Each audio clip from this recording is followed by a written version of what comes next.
and salutations, cover junkies. Greetings. Once again, it's Cover Decoder. And on this show, we take the ring. That is the year 2020. We're going to take it up to Culver-loaded Anus Mountain and drop it into the fiery diarrhea, hoping Share the load. That 2021 may be a better year. That's right, folks. We are here to talk not about fast food or anuses, though we may talk about both. We are here to discuss The Lord of the Rings, The Hobbit, the creations of J.R.R. Tolkien. And my friends, this is going to be a beefy episode, and we're not even going to scratch. We're not even going to scratch the leathery dragon hide surface of this topic. But we're going to do our best to dig in just a little bit, just get a little bit of the Tolkien cocaine under the pinky We're going to get on our long bottom leaf. Yeah, bro. And you know how you grow that fingernail out, and we're just going to get a little bit under there. We're just going to just get a little snuff. A little snuff to get us through the rest of this miserable year. Yeah, fine Toby. Oh, Toby. The old Toby. The finest leaf. That's right. I can't carry your culvers, but I can carry you. Well, friends, let's start off with a little journey back, not all the way to the time of Tolkien himself, but to the equally magical time, the late 80s and 90s. Yes. Lord of the Rings, it's Lord of the Rings. Tonight is the night with Lord of the Rings. Oh no! When they use like Lord of the Rings for like jazzercise videos. Yeah, just throw it away. Stretch it, my preciouses. Yeah, everybody, we're gonna stab the orc. Stab the orc. Okay, folks, I wanna start this episode out with the first cover, the first introduction that I ever had as a young Inks to Tolkien. This is how Inks found Tolkien. This is how I found Tolkien. They have Tolkien in Texas. This is in Texas, and they allow Tolkien. Oh hell yeah! And fantasy stuff in Texas. It's basically Morgoth there. It's just desert and swamps. Well, I was and in water swamp. You can't drink. I was in the swamps, except for extreme cold. It was like extreme heat, and instead of dead bodies in the water, it was gators. So my father is a glorious nerd. He's an engineer, and but a lot of his things, his artifacts that he left lying around, album covers, book covers, just loaded on his bookshelf, influenced me heavily as a child. Yes. Good job, Dad. Good job. And my first encounter with Tolkien are these book covers here. Oh, no, I remember. Oh, no. I remember. No! No! Yeah. So what we're looking at, folks, is the paperback editions from 1988. I zoomed in. Why? With the art by Michael Herring. Now, I couldn't find out a ton about Michael Herring. He's kind of secretive, but he can paint a hell of a cover. So I'm gonna go ahead and I'm gonna break with tradition. I'm gonna describe this first one. Now, the first thing that I saw that was Lord of the Rings that really just got me interested in this saga was this cover. This is interesting. It is interesting is the key word. It is a round doorway looking onto a painting. I don't know what the full painting looks like, but I do know that what I'm looking at is a very husky, a very diabetes-ridden. A robust. His cheeks are so shiny. It's like he just ate a whole honey baked ham and he's expiring from the effort of it. This is John Candy as Bilbo. And he is in the caves with Gollum behind him. Now Gollum looks like Mortis halfway finished with his Yes. makeup. Yes. This is Mortis before he puts on the wig and the eyeliner.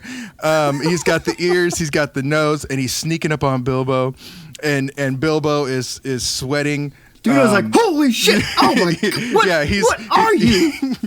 He's sweating gravy, and he's got Sting. He's about to This swing is it. Chris Farley's The Hobbit. Holy smokes! That's David. That's David Spade behind him as Gollum. Shnikes! David Spade behind him. Dude, let's. Oh man, You can't have the top missed part, opportunities. Missed opportunities. We need to go back in time and make sure that happens. Dude, folks, this Bilbo, most hobbits have second breakfast. He has 8 He's breakfasts. not missing any of it. He's not missing elevensies. He's not missing second breakfast. He's not missing afternoon tea. He's not missing any of those. He is a good hobbit. It's like he didn't even. It's like he didn't even walk on his journey. It's like all the dwarves just carried him. And for the while he just ate mutton from his sack. Gandalf, we've got to talk about this Bilbo. I mean, I can't carry him anymore. It took He's not several going to make eagles. it through Smog's hole. Yeah, the Eagles had to double team him. So, but that's not the only cover he did, and this, but this cover was the first one that I saw, and it did intrigue me I gotta as be Junk. honest, I love this cover. I love it. I love John Candy Bilbo. It's super well done. It's very realistic. It's photorealistic. High detail. High detail. Photorealistic. The only green, thing that makes green it is not- so. Yeah. Oh, The cave it is wonderful. It reeks of wet caves and mystery. I love The it. art is well done, but it, in a way, it does miss the mark. You know, I found this photo on Reddit. I went to Reddit to find these old covers, and a couple of comments were like, "This doesn't really do it for me." But one guy was like, "Well, the book specifically says that he was kind of overweight, you guys," and I was like, "Yeah, but." He's drinking like 2 gallons of Franzia every night. He's got that Big Bilbo. purple. Yeah. I love it when you call me Big Bilbo. His nose is starting to like hold the gallon of wine, so he can just like squeeze it and. He's got the tomato nose. He's nervous. He's nervous. You know what else, folks? If you know inks by now, which many of our longtime listeners will, this is what this book is saying. This is what these characters look like. And I hate that.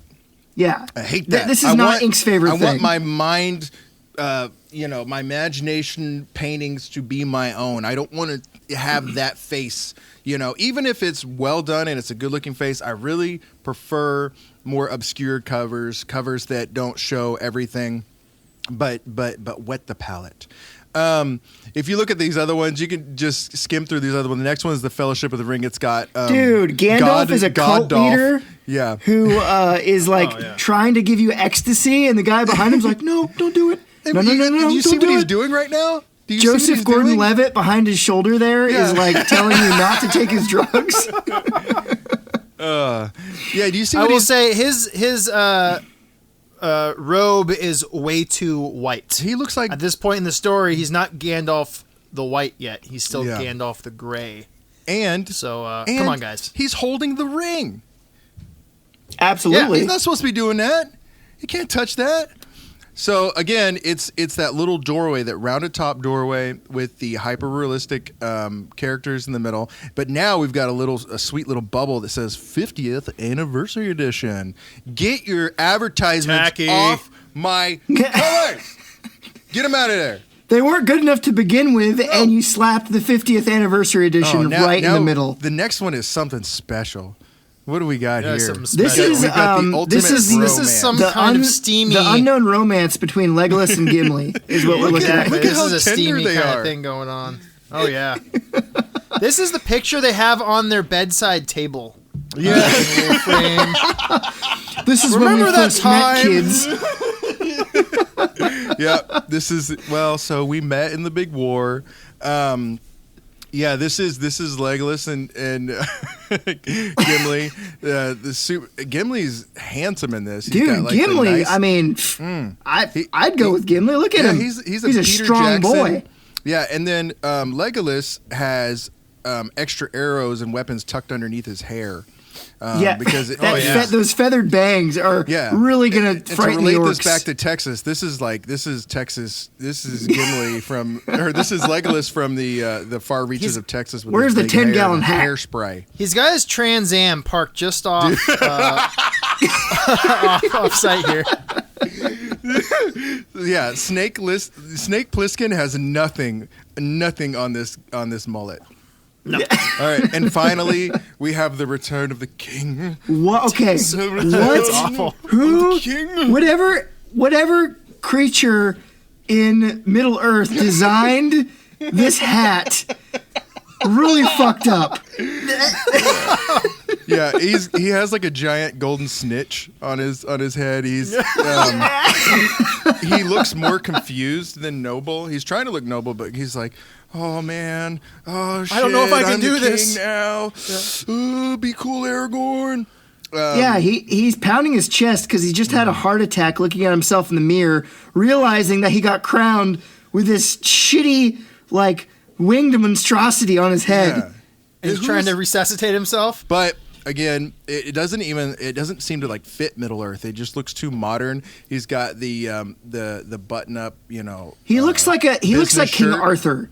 I feel like I'm looking at Arthurian myth. He looks like a businessman who just got off of work and went to his cult. He went to his cult. Oh, that like he's a Mason. in. Yeah, totally. His Masonic cult. He put on the Grand Pumbaa helmet and like. Well, this was.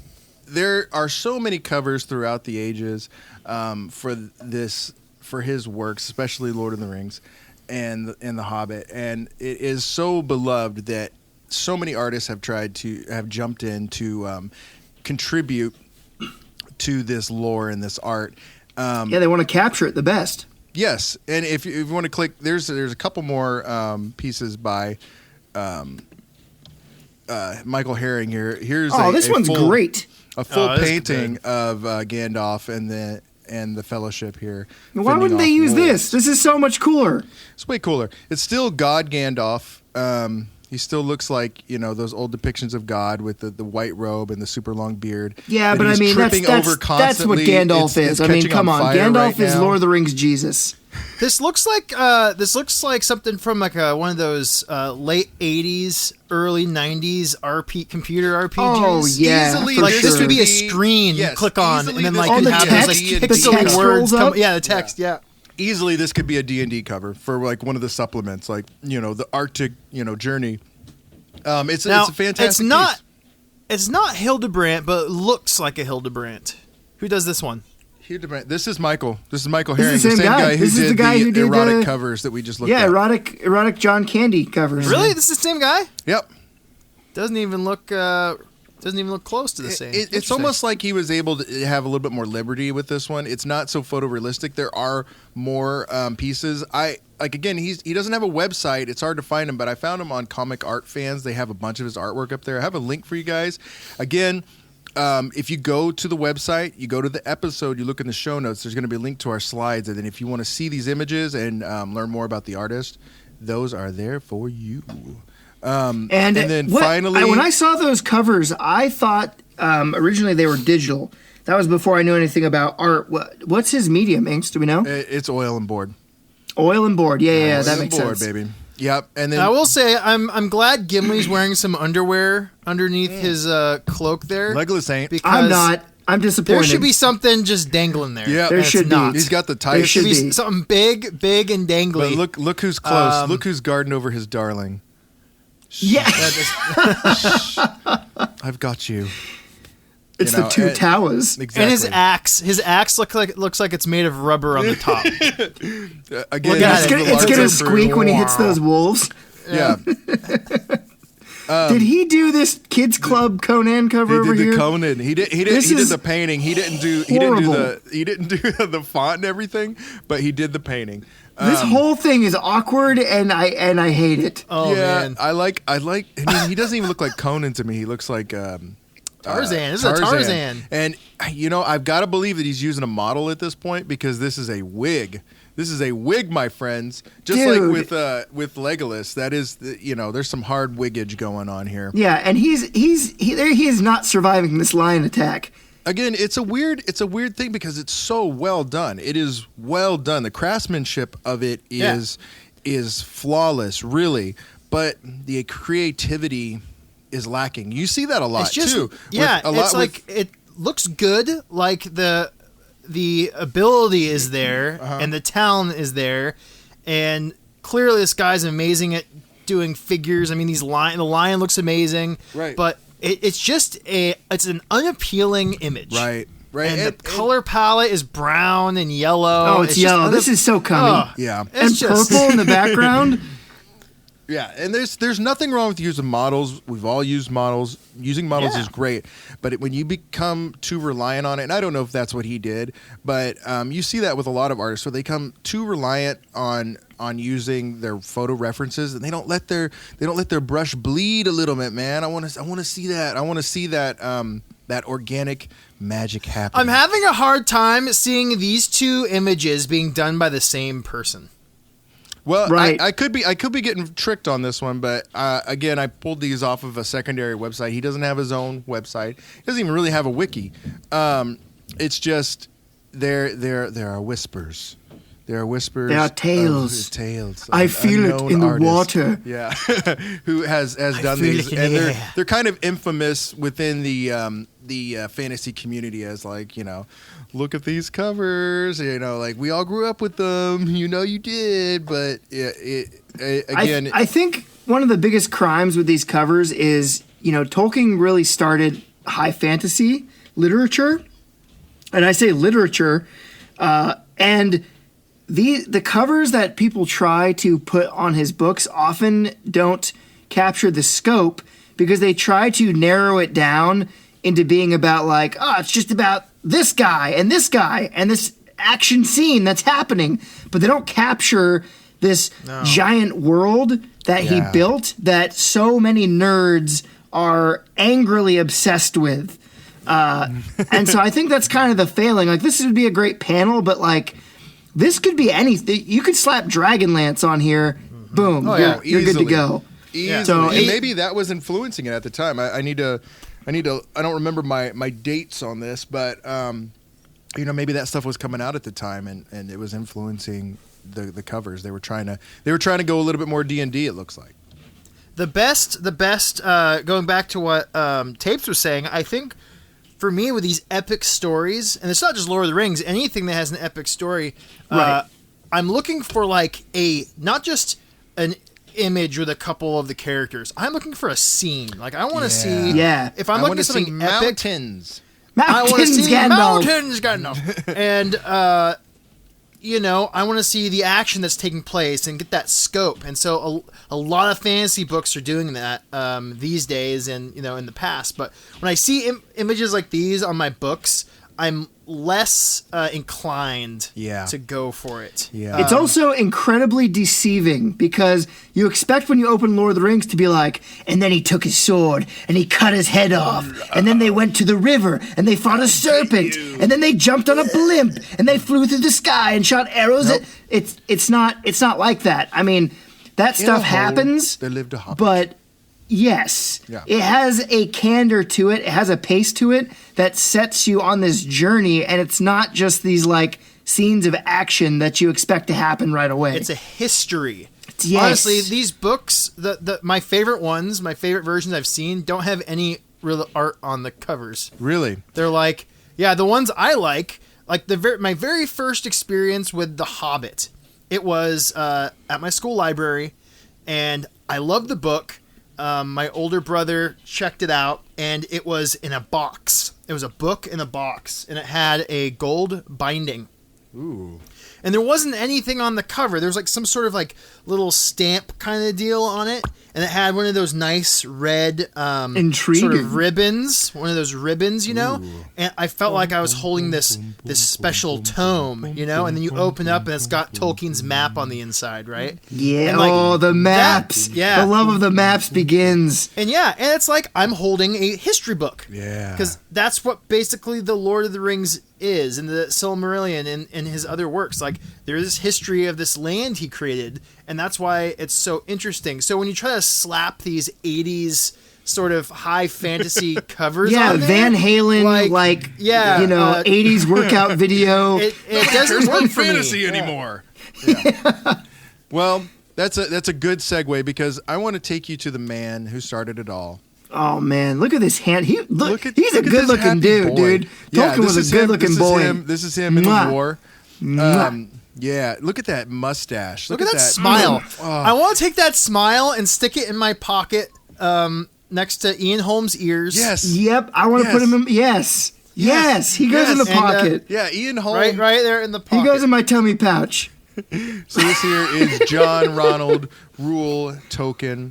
What a Born name. January 3rd. Yes, we did plan it this way, folks. We are drawing on the nexus of his birthday to bring you this show. 111th birthday. Yeah, we don't know how old he would be. Frankly, we don't want to know. We just want to enjoy this. Oh God, this precious just face. This happy old Toby Historian. smoking face right there. Yeah. He didn't know you were going to show up, but you're about to sit down, and he's just going to talk to you and Yeah. explain the most wonderful things to you. Well, there are a number of documentaries and things you can read about his life. I'm not going to sit here and hash out his entire life, because it has been picked apart meticulously, because people want to find out where all of his inspiration came from. Yes, he was in World War I. He was almost in World War II as a codebreaker. He was born. Wow. He was born of a banker, and they lived in South Africa, where he was bitten by a baboon spider. He could read at the age of 4. He liked Native American books, or books about Native Americans, but he did not like Alice in Wonderland because he felt it was too disturbing. He's orphaned at 12. He was raised by a Father Francis. He learned Esperanto. He summered in Switzerland in 1911, and he talked about the mountains Switzerland. and the forests, and it really probably affected his landscapes. He married an older woman that was 3 years his senior. When he was How many 18. years? 3 years. Did you say 30 years. I thought you said 30 years. I'm like, damn. He's like, I need someone You to fund my got books. the flute version of Cedric Silk going on. Yeah. Yeah. He fought in the Battle of the Somme, but he was not for very long. Not for very long, because he got trench fever, and he bounced around the hospitals till he was later released, and he retained his lieutenant. He still saw some shit. Look at the two pictures. He's supposed to be looking directly at the camera, I'm just but he's happy just to like be alive. staring He's got 1,000 miles that- away, yeah, he's seeing got his that friend 100 Johnny yard blown stare. Happy to apart. be this old. He translated Beowulf. No second breakfast in the trenches. Yeah. But one of the things that I discovered on this journey, because I wanted to find again, so many covers have been done of his works. What was the first cover? What started it all? Especially if you have no reference for fantasy, because a lot of our reference came from him. Who did the first edition covers? Who was the first cover artist of Tolkien? Well, my friends, it was Tolkien himself. Yeah. So right here, Yeah. I've got the Master book, The Doodler. Hobbit. Yep, and he's got his little dragon doodle. Oh, Boom, yeah. Look at that. And then he's got That's my first Hobbit right there. version right here. And Look at here's that. map. You open it up. It's in every edition that's Oh, worth yep. a damn. You open it up, and there's your lovely little map. Wait, Look at Inks, did that. you say he did the print one as well? Yeah, you see this one down here. And here, let's click to the next slide. He had You'll some- see, he had you'll some see talent, his original folks. drawing. You'll see his original drawing with all of his little like markups and stuff. What?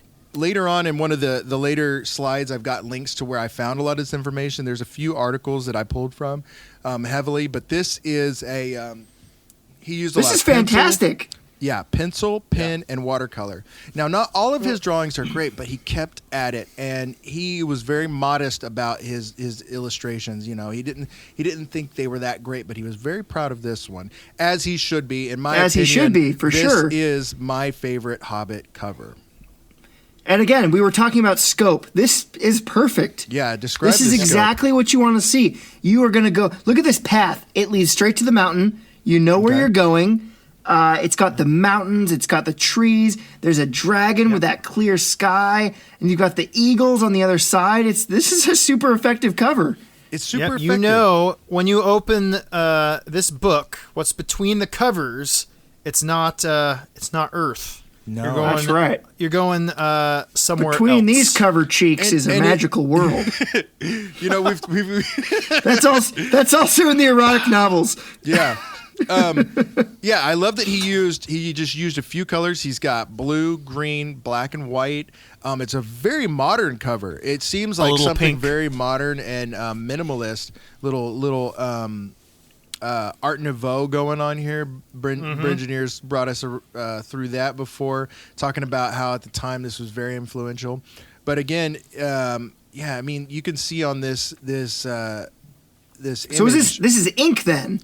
No, it's ink, watercolor, and pen, and you can see his watercolor. That's what I love about watercolors. It's not so consistent. Some of the trees are darker in certain spots, but man, this is meticulous. That's where you can tell. You're right. You the can trees. you can see the brush strokes in the mountains. Yeah. If you zoom in there, you can see where it's dried unevenly, where parts dried first compared to other parts.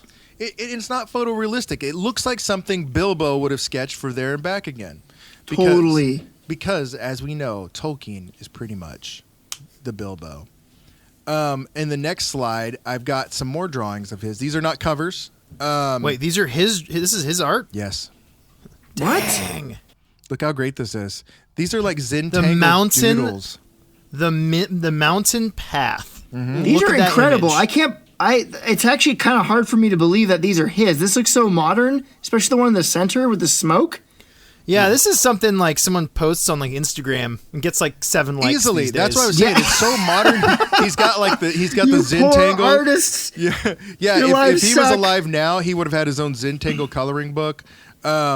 Yeah, I love this Trolls in the Forest one with the smoke, and it's just done in these really ornate. Are these published in something? These are freaking amazing. Yes, sir. Now, I want you to look at this image over here with the eye and the ring. I love this. I've always loved this. This has always been one of my favorite images. It's so culty. It's so perfectly reflects the darkness of like Sauron and the ring, and like. But it's beautiful as well. Like I never, the good guys. They're all noble and earthy and everything, but there is a stark beauty about Sauron and his castles and the desolation again. Realm. It's that love of desolation and chaos. Yeah.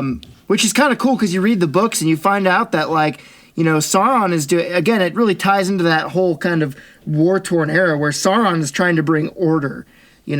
That's his main thing, but through order, it's creating all this chaos. Well, and in the Silmarillion, Sauron had a predecessor who just wanted to take a Balrog of Morgoth. No, even a predecessor for him that was more powerful, and he could actually change the matter and change the world around it. So, that was Morgoth. That's not Melkor, right? Morgoth, yeah, and in a way, Morath. In a way that Melkor turns to Morgoth.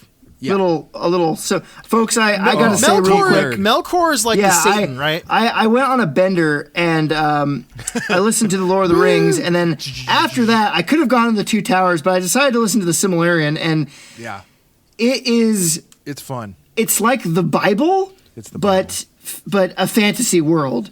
So Tolkien was just like, no, I'm done with that. I'm gonna make my own version, and it's pretty incredible. It's dry at points for sure, right? But you learn so much, and kind of like with these images, you get the sense from Tolkien that he was not just invested in creating a story. He was not creating a story. Yeah. He was creating an alternate dimension where I'm surprised there is not a religion for it already. Well, I mean, I'm surprised. Just his description of creation is so beautiful, and beyond this sweet smile that's now in Bringenier's pocket, it is right. it is like Right there by the ears. You read it and you go, God, this guy kind of has a beautiful mind. But yeah, this image of the ring and the eye and the language of Mordor, this actually was the image on all 3 of the Lord of the Ring books of the first edition. Yeah. So his I art want those. did end up on those books, although he had drawings for each of the book covers. Even though they ended up going with that same image on all 3 of them, he did have some sketches laid out for those books. And here we've got Fellowship of the Ring. It's got that same look at those. ring. Are these image. his as well? Yeah, these are his drawings for These look a little bit more like sketches in Johnny's notebook. Yeah. I'm not as fond of these. The eye in this one is like a little more anusy and small. It's more like a reticle. It's interesting how his depiction of the ring actually has like a little jewel or bauble on it. Yeah, Whereas, totally. You know, little nipple. Most versions you see is just a smooth ring, right? Yeah. So even though these aren't the greatest pieces of work, they give you a little peer into his mind. And again, these are just his sketches. He never really finalized these for the books, but it gives you a little look into his mind of what he was thinking. You know, you have the 2 towers, and you're like, yeah, there's 2 towers, but I didn't really understand that he was trying to get at this whole White Hand, and Tower of Sauron. Them kind of squeezing the people in between that. You kind of you're between a rock and a hard place, and I never really understood that imagery until I saw this cover. Yeah, it's a super. I got actually the 2 towers one. I really like. It's very effective. And it does. It's like, who's going to rule this place? And you've got the big red eye right in the center there. You got the chili ring. I think that's the ring. Power. That's the ring. Yeah. Yeah, it's great. It lost I its really nipple. like that. The last one, I don't know what he was thinking with the Stargate, but Well, that tree image shows up. That tree image has been taken and reused over and over again. I'm thinking. Well, yeah, I believe that's the Gondorian tree. Yeah. All you Tolkien nerds, It's the ultimate fill us in there. mascot. The Gondor. Yeah, that's right. The white Gondor tree. timbers. The Gondor trees. Yeah. They'll be facing off against the Balrogs in the playoffs. The Fighting Balrogs. And finally, this last slide. This is the book. Now, I wish I would have found this information earlier, because I really would have loved to just throw down and get this book and bring it to this discussion. But this book, J.R.R. Tolkien, artist and illustrator, has all the illustrations that I showed earlier. Oh, it's so good. Yeah, I would love to have found a digital copy, but they just don't exist. You have to. This was published in 1995, I believe, but you can get it on Amazon, and I've got a link here for you if you just click on that picture. And then again, here's another one of his watercolor illustrations in the middle. Wow. I love that. Dude, this is incredible. Isn't that great? I've seen this one before, but I never knew it was him. I mean, look at the reflection of the mountain and the sun in the water. And it's so cool. It's ornate, but it's beautiful, and it has like this innocence to it. Again, that smile, you gotta love it. And finally, he's just poking out, going, "Don't mind me. I've never done. I'm not a real artist. I just want to do my drawings." You be quiet, Tolkien. You go back in that pocket. You little tyke. I'm not a super fan of this last one, but I put it on here to show you that he's still making covers even into his death, to bring it into the modern day. Again, his illustration looked very modern, and they used it in the 75th anniversary edition right here. And they've reused those illustrations a lot for his books. But here they took a piece of that. This is pretty incredible, Inks, because I honestly had no... I think I had known he'd done some sketches, but I had no idea the depth of his work. Yeah, it's really cool. I had gone on some stories about some of the wacky first editions, and maybe I'll talk about that some other time, that were done where it's like, the people don't really know what they're reading. They don't really understand the high fantasy of it. But I slammed into these drawings, and I thought, gosh, who better to take us on this cover journey than the man himself? The man himself was a cover artist. He is part of the cover decoder lore as an artist and he is. The author. And we have nothing to do but kiss that liver spotted forehead. Kiss the ring. Yes. Do it.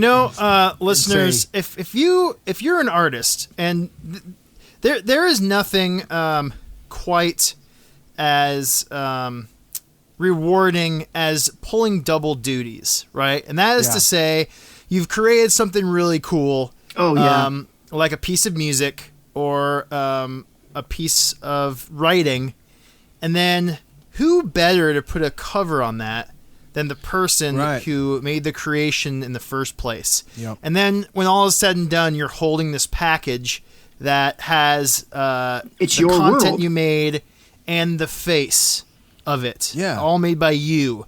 It is a very rewarding experience. And if you are a writer, or a musician, and you're trying to figure out what to do about your cover, give it a crack. Give it a crack. I mean, it might not be, the most technical thing ever, but it doesn't have to be. No. Some of the great covers have just been a simple idea. A simple, well executed idea. Right. Or even just concepts. If you give someone a concept that's in your brain instead of just letting someone, fully take the reins, because that takes a lot of trust. You got to trust someone to just completely create your world for you. But why not give them some nuggets of wisdom so that they can take that and then actually create something that complements your world? Yeah, don't be embarrassed. I mean, I can't tell you how many times I've gone home with a Post-it sketch or a quick drawing on a piece of napkin or a pizza box from tapes where he's like, this is what the cover's going to be, and we're going to do it. And on other projects that we work together, and it's an immediate shortcut, and it increases that partnership between the artists. If the artist can't work with you and take your sketch and build upon it, then there's so many artists out there that would be happy to put you on their back and carry you up that mountain, Mount Mordor, and create that. They will share the load. They will share the load. Absolutely. Well, and the thing is, too, folks, like jumping off what Inks just said, partner up, man, because if doing this show has taught us anything, it is such a better journey when you can share it with your mates, which is what these books are really about. It's about those undying friendships that are forged that these people have to go through to basically bring about this end product. And it's the same with art. If you there are people who can do it solitary and be lonely about it, and that's fine, and it's even part of their creation process. But for a lot of us out there who are struggling and who can't get it done on our own, find your Frodo, find your Sam, find your Sam, find your Legolas and Gimli. And hold them tight and make something cool. Create a fellowship. All right. Okay. Gentlemen, now I've talked about this before. As a young boy, my mother would take me to the library, and I would. Are we back in the 90s? Home, back in the 90s. I'd come out with a stack of VHS tapes. Oh yes. Oh, man. I occasionally, folks, was able to go on some of those trips.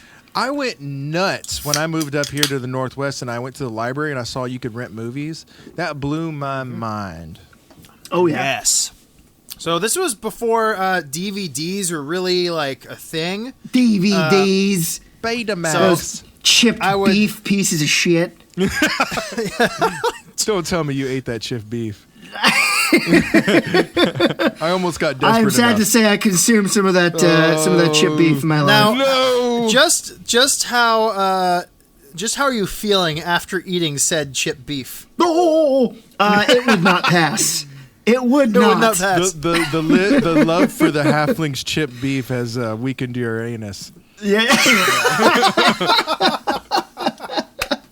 Folks, what you didn't expect was we were just going to use this to use Lord of the Rings Lord of the Rings all night. Yes. Yeah, and shit jokes. That's half of our show. If you come down to the next slide here, Yeah, I let's would go come back out to the Yes. library. VHS Oh, containing an image of what you see there on the left Oh my on God. the VHS. I have to this say, is childhood. at the time, my dad was going to college to finish his degree, and he would bring this home from the college library for me over and over Dude, again. Yeah. this just lives in libraries. Yeah. You can't It buy it is. anywhere unless it's from a library. That's right. And so this VHS had this on the box, and it had that plastic slip. That Oh, made- yeah, this that you boys- could cut yourself on. Yeah, this is a pretty yellow cover already, but this slip, the plastic slip, made it even more yellow Yeah. somehow. Let's do it. And so I'd squeeze the sides of the plastic thing, and the tape squeeze would it. drop out. Squeeze the tape. And it was magic every single time. I must have watched this tape like 50 times. Yes. In my childhood. As you squeezed it, did you hear the greatest adventure? adventure. Just What lies whispering ahead? Oh man, this Exactly. movie is like, as soon as you insert the tape and it begins and you get those stills of art, your brain just explodes. God, and Folks. what a cool style. Okay, go, Virgineer. So- tell us. The Hobbit, the animated feature film. It was a made-for-TV movie Oh, really? by Rankin and Bass. Yes. Now, Yes. I'm not going to go into Rankin and Bass very much, but Rankin and Bass were two friends who created a company basically dedicated to creating children's animated films. very and TV dark, programs.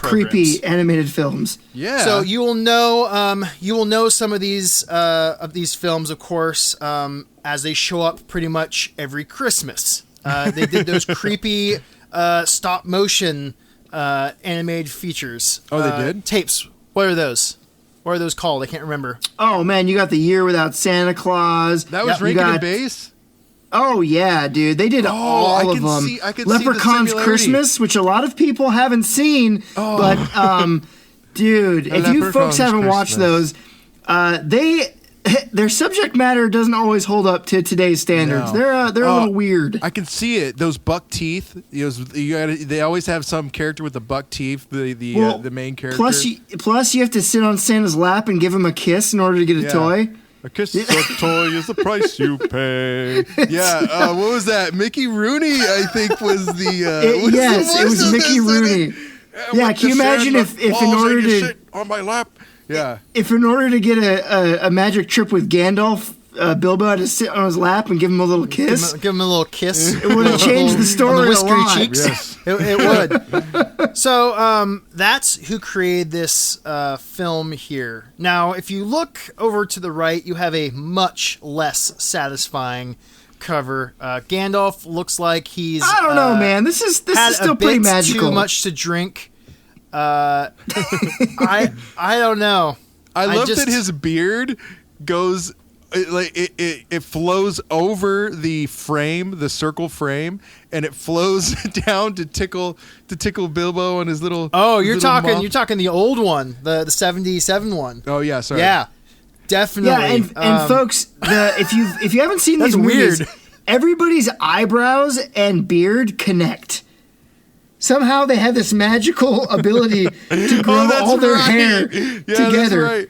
Yeah, which that's starting to makes happen me to believe that their chest hair probably knits in with their pubes. Hell yeah. So they have a natural hair Absolutely. diaper that they can just wrap around themselves. So looking over at this one on the right, it's definitely a newer version. I looked everywhere for the artist, but alas, I could not find the artist. I own this one.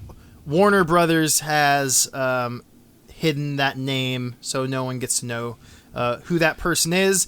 But this is clearly some sort of digital painting. No, this has got to be airbrushed. There's airbrush. There's if you pinks. zoom into it, you see the grains. Like I see, it almost looks like a pastel grain to it. Yeah, maybe you're right. Yeah, I'm thinking this is some heavy airbrush. I can get pastel brushes in my. But look at Smug. Let's zoom into Smug for just a minute. Yeah, this I was about to bring that up. Is cool. Now this is not the cat Smog. That's my complaint. That's my complaint too. You know what? As a kid, I hated cat Smog, but now when I see cat Smog, I just feel at home.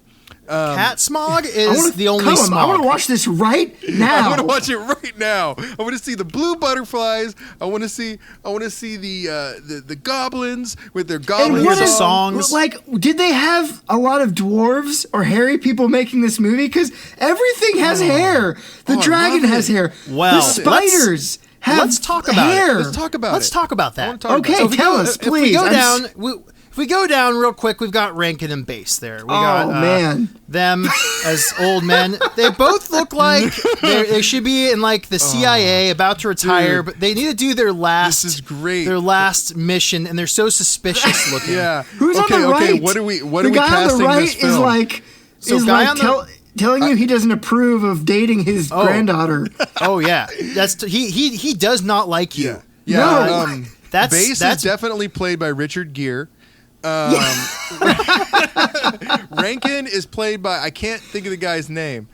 I'm bad with actors, so I'm going to say Jeff Goldblum. But let's just do Jeff Goldblum because I can't think of the real one I want. Jeff Goldblum and Richard Gere as Rankin and Bass coming to a streaming service near you. So yeah, Rankin on the left, Bass on the right. Bass took care of a lot of the music. And then Rankin did some of the animating and some of the other things involved in the films. Now, who animated this? If you look at their other films, it's stop motion, using figures and stuff. But The Hobbit is hand drawn. Mm-hmm. Now, who animated it was a Japanese company known as Topcraft. Ooh. Now, something you should know about Topcraft is they went bust, right? They went bust, and the company was purchased by a guy named Hayao Miyazaki. What?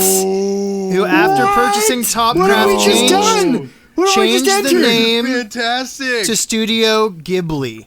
My God. One of the last projects Topcraft did was one of my favorite animated films of all time, Nausicaa of the Valley of the Wind. Holy crap. It's so good. Which if you have not seen this particular film, it's Detective Branginia, you have just opened a can of worms, my friend. Good work, my friend. So there we go. The Hobbit and Studio Ghibli have a connection, which blows me away. That's incredible. Sometimes you have a feeling about a thing, and you know you're not wrong. You know you're not wrong, but you feel that these things are important for all generations. And yes, every child should see The Hobbit. Every child should see Nausicaa.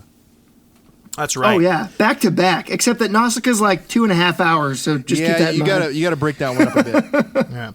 So The Hobbit was made for $3 million.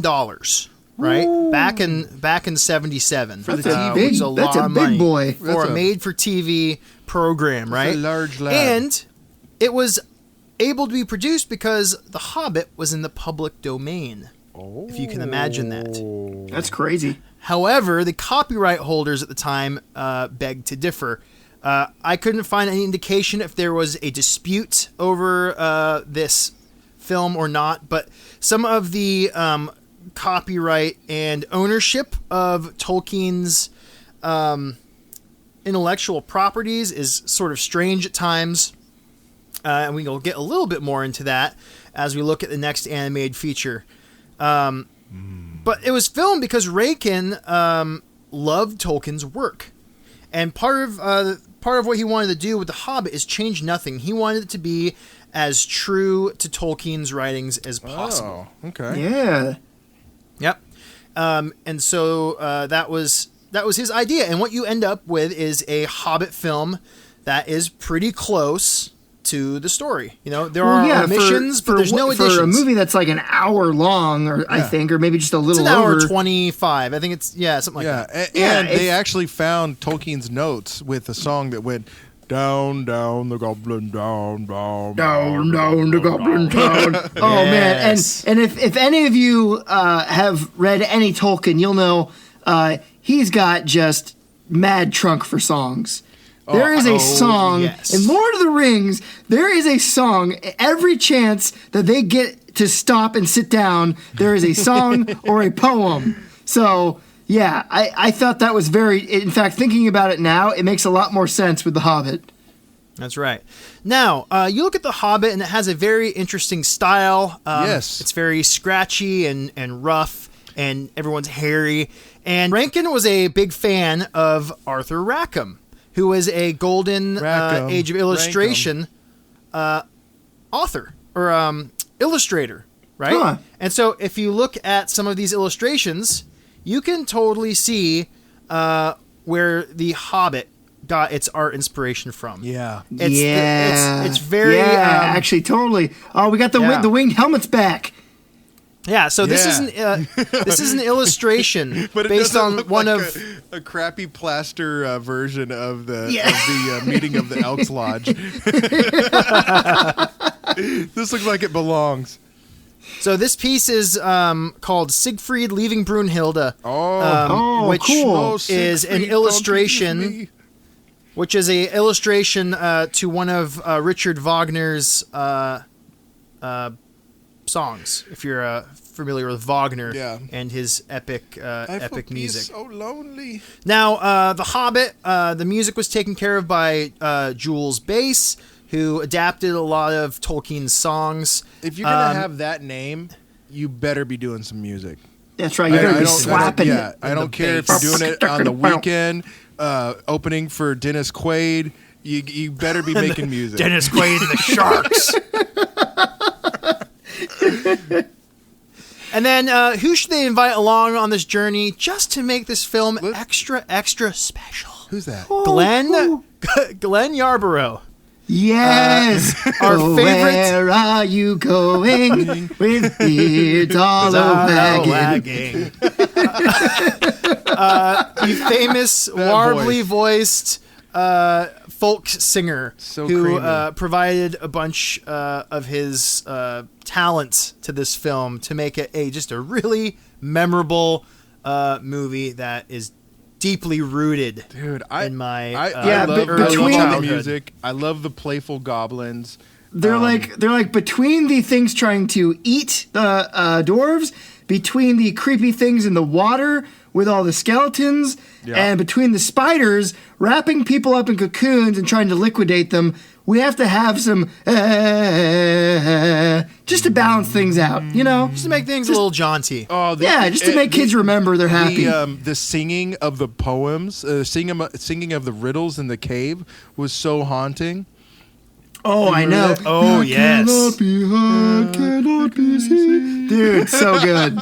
Yeah. Oh! One of my favorite portrayals of Gollum. I know everyone really loves the Gollum from the Lord of the Rings films, but I particularly love the Gollum in the animated film. The frog. And the reason for it though is that I feel like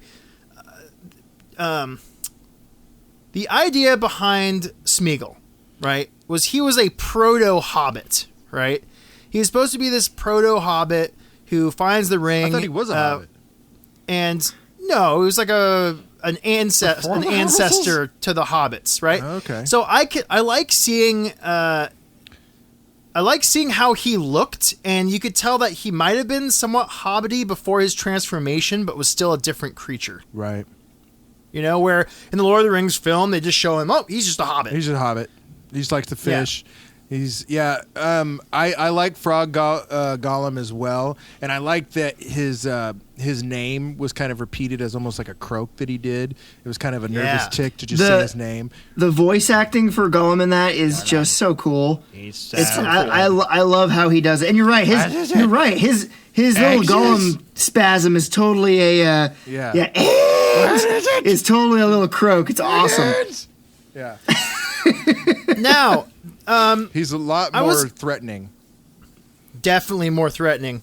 I was kind of obsessed with that golem in my early childhood. Probably too much. So, I was gonna move next. I was gonna move into. I was gonna move into the next film. The next film in my slideshow, and then I discovered something. Oh, we have an embedded film. We've got an embedded slide. I thought there was only 3 animated films. That turns out there is a rare 12-minute Hobbit film that appeared. What? That is a very rare little gem, and it's terrible. But it was made in 1968 by Tom and Jerry creator Gene Deitch. Right? Yes. Now. What? This film was made for $3 million? No, it was made simply to retain the rights of the Tolkien film rights. So they did the Hellraiser. Yes, Gene Deitch said of the film, "Why invest money plus a year and a half of work when you can make money without all that sweat?" Not only had the Tolkien estate lawyers given Snyder the rights for peanuts, but in their ignorance of film terminology, they had left $1 million loophole in the contract. It merely stated that in order to hold the option for The Lord of the Rings, Snyder had to produce a full-color motion picture version of The Hobbit by June 30th, 1966. Please note, he did not say it had to be an animated movie, and it did not say how long the film had to be. So scumbaggery. Yes. Listen here. And so people just eat whatever you give them. Yeah, it doesn't even have to taste good. It just needs to be there. It needs to be in full color. That's right. And so what you have is this non-animated animated film where Smaug's name has been changed to Slag. And this wasn't made in the 90s by Hanna-Barbera. And instead of the dwarves, there's a princess. They took a hot shit on Tolkien. Can we watch Holy this? crap. Okay, here we go. It's 12 minutes long. Here we go. We're going to watch the chip beef. We're going to watch the chip beef version. And here we go. I'm going full screen for this. I can't. 12 minutes later. Oh boy. That was fun, folks. That was a good. Hey, if you're on your break at work and you just want to shriek with laughter, they were slamming the Hobbit's head in the fridge and taking turns with it. Dude, that's what they just. Fro. That is. Yeah, they just took all the most exciting elements of the book. Changed the names of everything. But then the producers, Son, wanted to make up the names for everything. Yeah. Because he had his chance. And so the producer was just like, yeah, that sounds great. We're going to go with Grablins. That sounds awesome. Yeah, whatever. Dude, Bilbo bangs the princess? The illustration what is this? Great. I like the illustrations. They're good. So here's the thing. For as vile... now and violating of the story that this is, I love it. I absolutely enjoyed it. It is, and the animation is so cool. I love it. It is. It's the animation's awful, but the illustrations, they're a little bit juicy. They're a little bit lush. What's disgusting is what they did it's the greaseball tactics that they did to get the rights. Hey, just you want to make a smog freak out? Let's just dump your seltzer on the camera. That's right. Listeners, if you don't know already, you have to go get our slides because you have to watch this. Yeah, this is very important. You know, this is a turning point. We really want to get onto YouTube with this stuff so you guys can be there with us and follow along, because this is important. Again, if you're about to go on your break at work, just pull this up and shriek with laughter.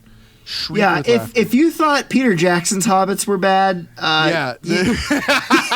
this is the prequel.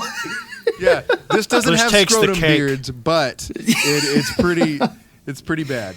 And instead of dwarves getting with elves, it's got hobbits getting with human everything. Princesses. Yeah. Now, yes, the next we're back. Real we're back. Tolkien film to come out was these are fantastic. An awesome little movie by film director Ralph Bakshi. Now, if you are unfamiliar with Ralph Bakshi, go and watch all of his movies. He was a 70s filmmaker, worked in the animated medium. His first few films were sort of like movies that take place in cities. Yeah. It's about street life in the 70s. Yeah. Which is a trip. The Cat. That is not a cartoon you watch with your kids. Which is a trip. No. Nope. Semi-pornographic. You had Coonskin, which was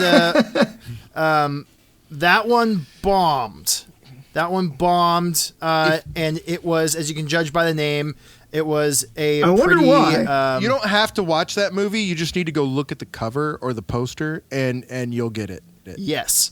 It caused a racket at the time, and it bombed. And that left Ralph Bakshi in a tough place because he needed to save his company. Now, in 1978, The Lord of the Rings... I wonder how he approved that decision. Like, what...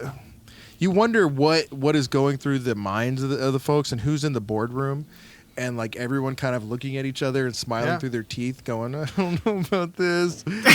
like it's important to have friends. I know you think there's some commentary in here, but I don't think it's the right commentary. Yeah, there's so many things we could make. Exactly. So Ralph Bakshi had read Lord of the Rings back in the 50s when he was just working as a cartoonist. And he had been sort of enamored with this idea of doing Lord of the Rings, right? He's been wanting to make it since the 50s. And he even wrote his first script, which became the film Wizards. Just as proof that, hey, we can do a fantasy epic and we can do it as an animated film. Now, people like John Borman, who wrote a 700-page monster script for Lord of the Rings, was asked to do it. Stanley Kubrick was asked to do it, and he said, it can't be done. Can you imagine Kubrick's... Yep. Too many carpets. The Koopster was intimidating. Can you imagine Kubrick's Lord of the Rings? I want to see that. I want to see Kubrick's Lord of the Rings. It would have had nothing to do with Lord of the Rings. Not at all. That's for sure. Yeah, exactly. So after bugging the studio long enough, they finally said, "Okay, go ahead, make Lord of the Rings." Yeah, make your movie. And so what you have is this epic, rotoscoped beast of a movie. It's a cult classic now. It was pretty well received when it came out, and it is just dripping with that 70s goodness. Well, you know what's interesting about this movie too is part of the reason that Bakshi was so pissed is it was supposed to be 3 movies, but he didn't get the funding, and the producers didn't work with him at all, so he had to try and squeeze as much as he could into one movie. Additionally, Mick Jagger wanted to voice Frodo for this film. Yeah, and he even went to like the set and saw what they were doing, and like chicks were freaking out and like fainting in the place where the movie was being made. But Frodo had already been cast, and Led Zeppelin was going to do the soundtrack. Oh, that would have been so good. Yeah, but unfortunately, because again, like we talked about, yeah, it's exactly it. And they were totally down to do it, but because their licensing company wouldn't agree to it, they couldn't get the rights to use their music. What a bummer! This came out in 1978. 1978. Now, what you can see here is a couple of the posters. Now, the posters are phenomenal.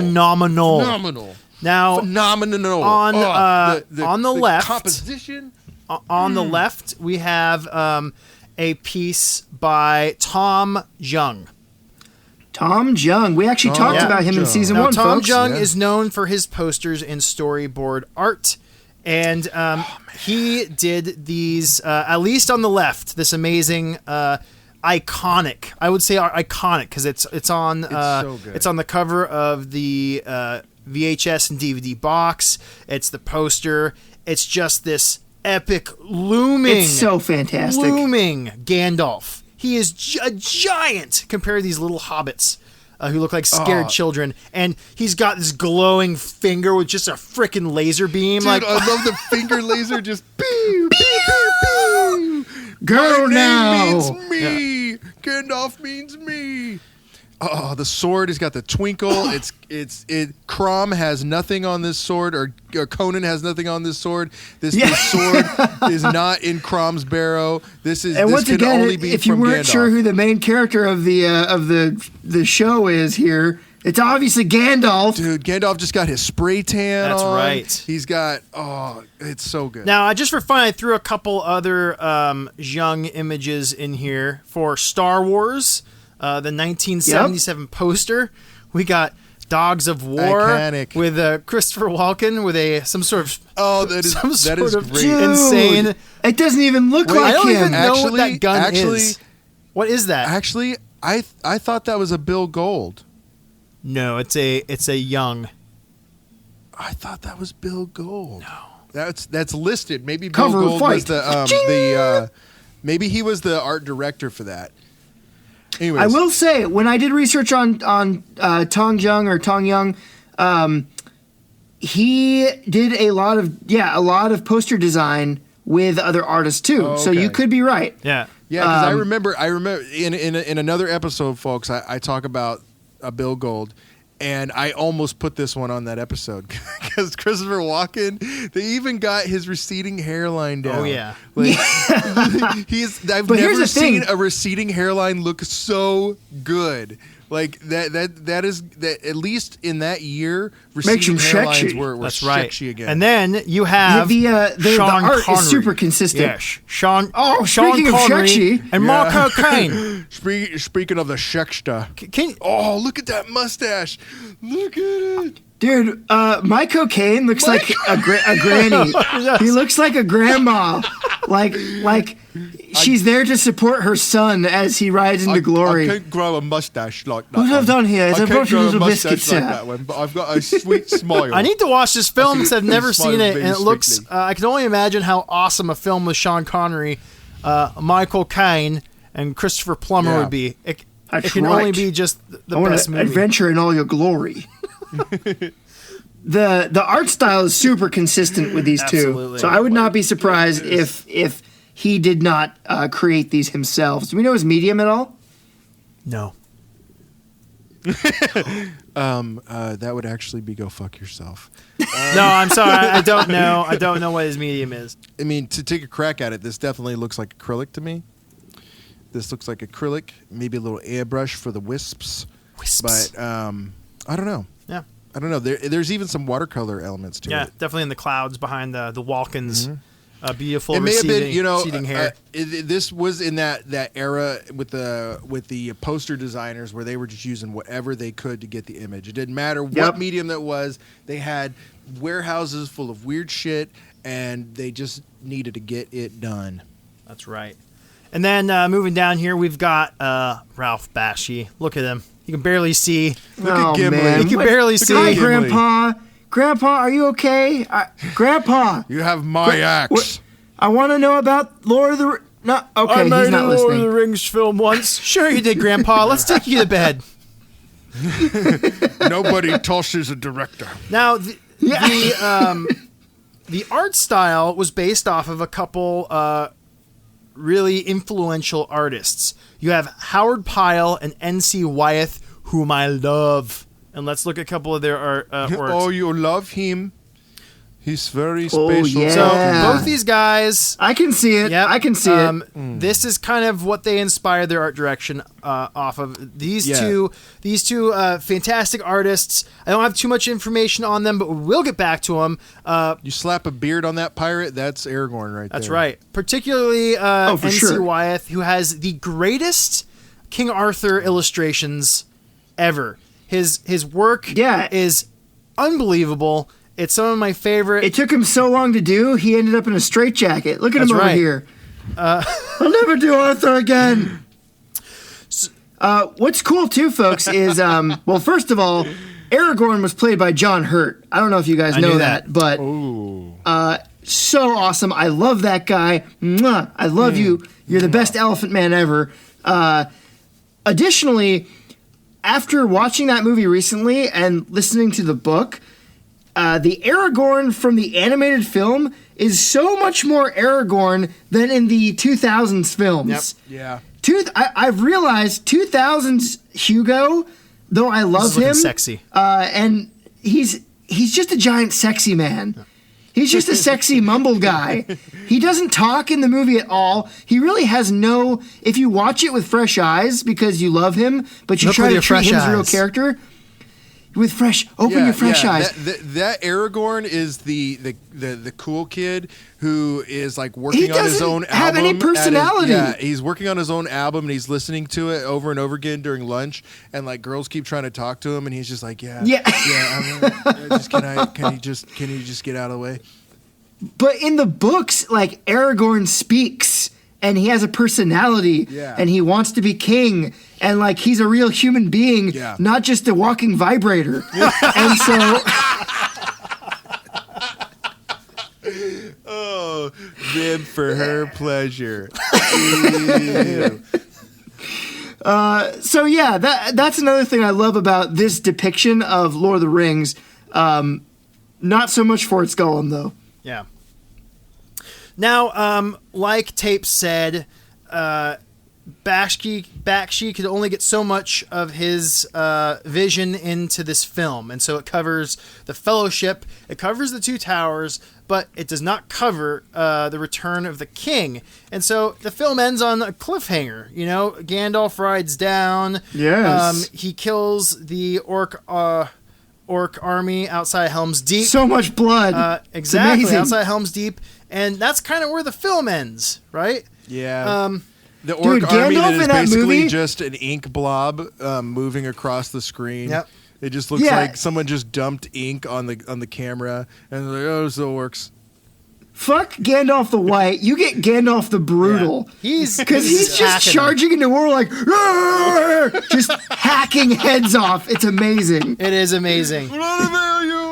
Yeah. I highly recommend it, and I love their portrayal of the Balrog. It's just totally bizarre looking. Oh, dude. Yeah. The guy like couldn't uncross his legs, so he just like flies like Michael Jackson across the bridge. He looks like I'm coming. He looks like Mortis in the Stargate album. He's just like yes! Goblin has returned. So we come back. We're going to return back to Rankin and Bass because Rankin and Bass put out in 1980 The Return of the King, right? Using all the same people. Bearer of the ring. The bearer of the ring.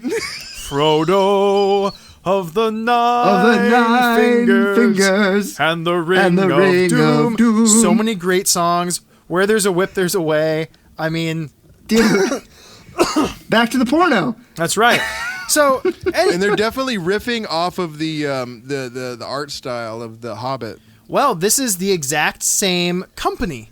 This is Studio Ghibli. This is Rankin and Bass, and they hooked back up with Topcraft in Japan. But it looks like Rankin and Bass with not $3 million. And it kind of is Rankin and Bass without $3 million. But yeah, it's definitely discount Rankin and Bass. They definitely... Dude, plus the Lich King sounds like Skeletor. Oh, he absolutely does. It's ridiculous. So, it's the most unthreatening thing ever. The fan... Dare you face me, Theoden King? So there's a fan theory out there that this was made because Rankin and Bass wanted to finish and pick up where Bakshi left off, right? I love that theory. That theory, according to Rankin, is false. According to him, after The Hobbit, he had always wanted to just make the Return of the King, which makes zero sense. Why you'd want to do that, but according to him, that was the plan all along. And so what you have is this sort of mess, wonderful mess of a movie. It was another TV movie, and it's Rankin and Bass trying to cram as much content into a 75-minute feature as they can. And totally. Oh, that's like how we make this show. Yeah. But, but once again, like as a kid, I didn't know this existed. And one of my happiest days when I realized there was there was more Lord of the Rings content. Oh, totally. And it wasn't just a 12-minute piece of garbage. Seizure fest. But I watched this probably as much as The Hobbit when I realized it was out. And it's got great stuff in there. It's got the Watchers at the gates. It's got... what else is in there? There's all kinds of stuff. This one, although like where The Hobbit is the fun, colorful journey, this one's actually kind of depressing. Is dark and depressing. We just watched it a while ago, and like my daughter was watching it, but she was just like deadpan the whole time. Yeah. Like it's a harrowing she watched journey, it, but she just looks sad. Yeah. And so there we go. That's point A. The Hobbit, Rankin and Bass, to nonsense 12-minute copyright keeper, to Bashki's psychedelic rotoscoped Lord of the Rings. And what did you think of Bashki's Gollum to stop you in the middle of your... Yeah, it was okay. It was okay. I wasn't a fan. Yeah. He looked like a little skeleton. Yeah. Man. He looked like a zombie. Yeah, it was a zombie. It was a zombie golem. He survived the atomic blast. Yeah, it was a... Plus, he has like the creepiest, like, my precious. Yeah. My precious. Like, he does have the grease. He's like, y'all can't catch me. I'm going. Greased up deaf guy? I got the ring. Oh. Give me that ring back. No. You can't catch me. You can't catch me, master. You ain't taking this to Mordor. Oh. Well, folks, this may have not been the Tolkien adventure you were expecting, but this is our Tolkien journey. This is our the Tolkien covers journey that we've seen. Yes. And it's been a really cool one, guys. Thanks for bringing these covers. I was not expecting so much of this, actually. I mean, the live-action movies are great, and that was a momentous time. You know, absolutely. As a teenager, for me and my dad, it was our special. Like, you know, we'd watch the movies. I was reading the books in between the movies, and you know, friends were wondering what was going to happen in the next movie, and I'd be like, I know what's going to happen, you know, in my Gollum voice. I know, and it was special, but special because all of this came before it. Yes. And just thank you all for coming with us on this quest to the mountain of cover doom, where we just try to uncover our nostalgia and burn away the stuff we don't know to find the alloys of truth within. And we're starting to discover them. We're starting to find them, and it's really cool to have you guys with us. And we just hope, more than anything, that, like J.R.R., you know, you find your own inspiration. Because, I mean, his artwork, it's so inspiring to see that this guy created a world so encompassing that people to this day are just completely enamored with it and can't get enough of it. Guys, there would be... I mean, eventually someone would come up with something maybe similar to what Tolkien did if he hadn't come up with it first. But I mean, without Tolkien, you don't have Dungeons and Dragons. You don't have, I don't know, The Witcher, Shannara, Eddings. You don't have any of the fantasy you know and love. Diablo, you know, any of those videos. Sexy Dark elves. Souls, sexy elf chicks and Sex with dwarves at, you know, cosplay conventions. Any of that stuff would not be around. No. And Tolkien has just left an incredible mark on modern culture, and it's so deep. It's pretty astounding. And as we explored earlier, he just wanted to create his world. He just wanted to bring it into being. It starts small. How could he have known?